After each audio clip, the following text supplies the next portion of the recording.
Alabama.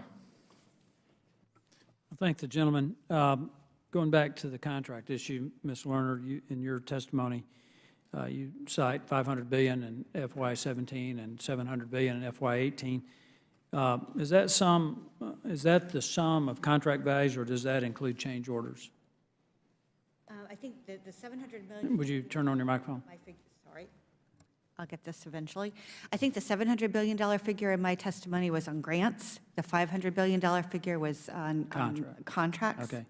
So they're usually relatively close to each other, with grants, tipping a bit on an annual basis.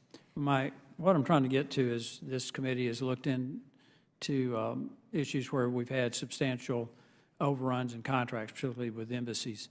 And one of the problems I think we have in this true Department of Defense is how we appropriate money for certain projects, and there's pressure felt by the various agencies, including the Department of Defense, to start something before the design is ready, and consequently we run into major overruns.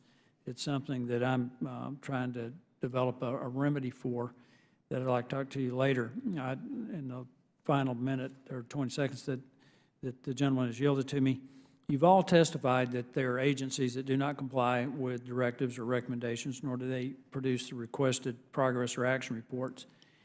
And this is for all three of you. What needs to be done to motivate agencies to comply? From my standpoint, I think being transparent, letting the Congress, the public know. One of the things, as I mentioned, I implemented was posting them publicly. The first time we did that drill, we had 800 plus open recommendations.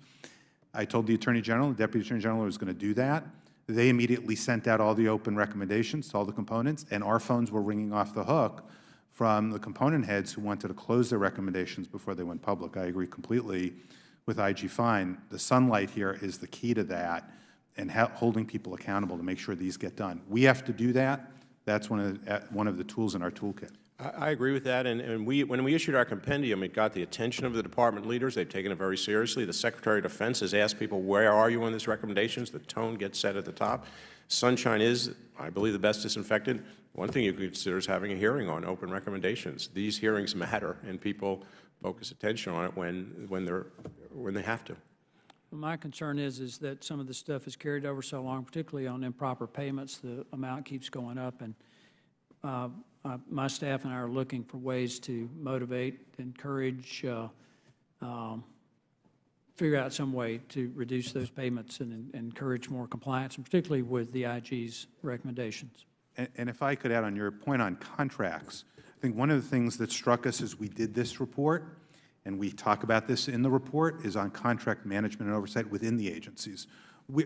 Our staffs, our budgets generally are 0.3% of the agency's budget. They're a very small number. The real effective day-to-day oversight has to happen by management. It has to happen in the agency. And what I think we've talked about that surprised many of us is the same problem we were seeing over and over again in contract management, which is not enough people to do it. It's viewed as a collateral duty often.